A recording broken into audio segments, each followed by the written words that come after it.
The one thing that limits every business is the entrepreneur, not the opportunity, not the business vehicle, not anything else. It's the entrepreneur. Everything stems from them. There's three things. You've got the skills of the entrepreneur, the character traits of the entrepreneur, and then you have what I would call the beliefs of the entrepreneur. What do they believe about the world to be true? And what do they believe about the world to be true that isn't? We have so many of these belief statements that like quote society or things that we inherit, but we just choose to say that this is how life is.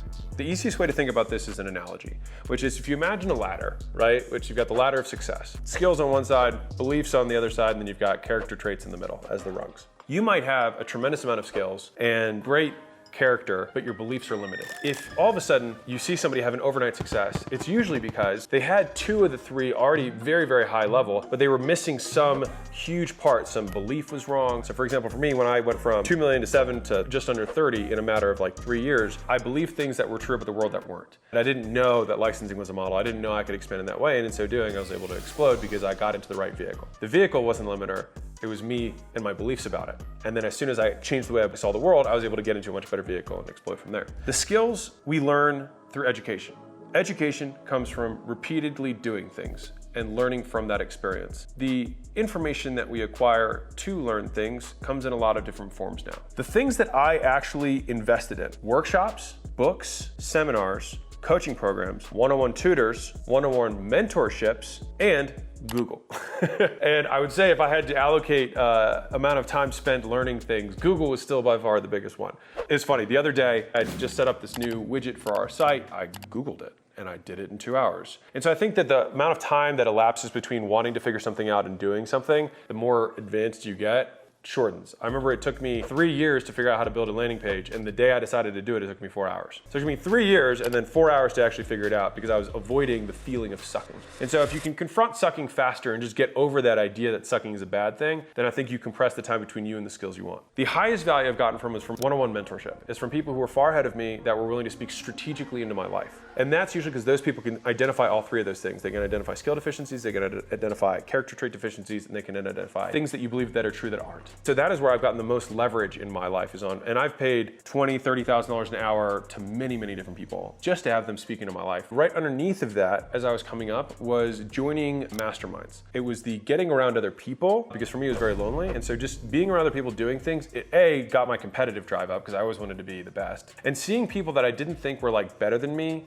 do something better than me gave me hope that I too could do it. I'd see somebody and be like, I don't think they work harder than me. I don't think they've got like some genius brain. If they can do it, I can do it too. Also, when I was in those communities, they would also already have sifted through information for me because there's lots of information out there. The problem is that we have limited time. So it's no longer about, oh, information's free, you can find it anywhere. It's not free. It costs time to go find where it is. And so the idea is when you pay someone for information, it's not you're paying for the info, you're paying for the time it took them to sort through it to hand it for you. So you're cutting time. That's what you're saving when you exchange the money. That's the idea. And I think a lot of people don't get that. This is the actual order that I bought things. So the first thing that I did free interviews. So I tried to reach out to people. So I just said, hey, I'll show you the stuff that I've got. You want to share notes with me? I can drive out there, we can meet up. And that's how I learned a lot of my initial stuff. Usually it was older guys who were willing to like, take a young buck under their wing. If you're young, the advantage you have is that you're young. You can get a little bit of that goodwill from older guys that you might not normally get if they're the same age. People are like, well, the millionaire won't let me pick his brain. It's like, well, no shit. His time's more valuable than yours. Either pay them or you have to go down a rung. You have to keep going down until there's somebody that's either a peer or just slightly ahead of you who you can provide value to in a very narrow way. The next one I did is I joined a mastermind that was $10,000, and that was Sam Bakhtiari's mastermind, rest in peace. And he actually took enough of a liking to me that he said, why don't you just become my apprentice? And then he started paying me. So it was kind of weird. So I paid him and then he paid me back. So I worked from 4 a.m. to 4 p.m. every day with him, basically as his secretary. And I learned a ton. 3 months just like learning all these new terms, sales, copywriting, affiliate marketing. I learned all this stuff just from him because he was in that world. From there, I started my first gym and I stayed in that gym mastermind. During the time, I also bought a weekend workshop for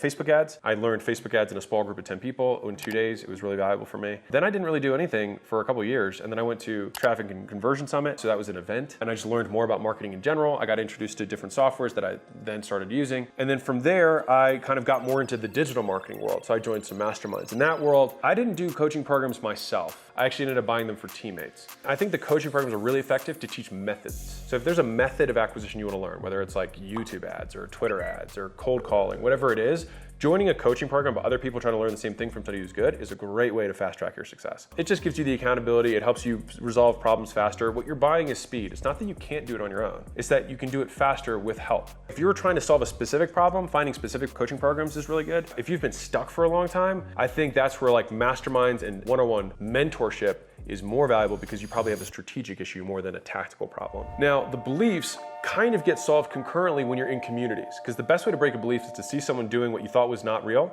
and then have it happen. A lot of people have heard of the Roger Bannister story, first man to break a 4-minute mile, and then the next year, 28 people or whatever it was broke the 4-minute mile. And so the nice thing is that when you join these communities, the biggest benefit is not even the coaching, it's the beliefs that are broken and the things that you thought were false about the world that aren't. And I remember there was a moment where I was in a mastermind and there was a guy making, I think $350,000 a month. And he got up there and he sounded like an idiot.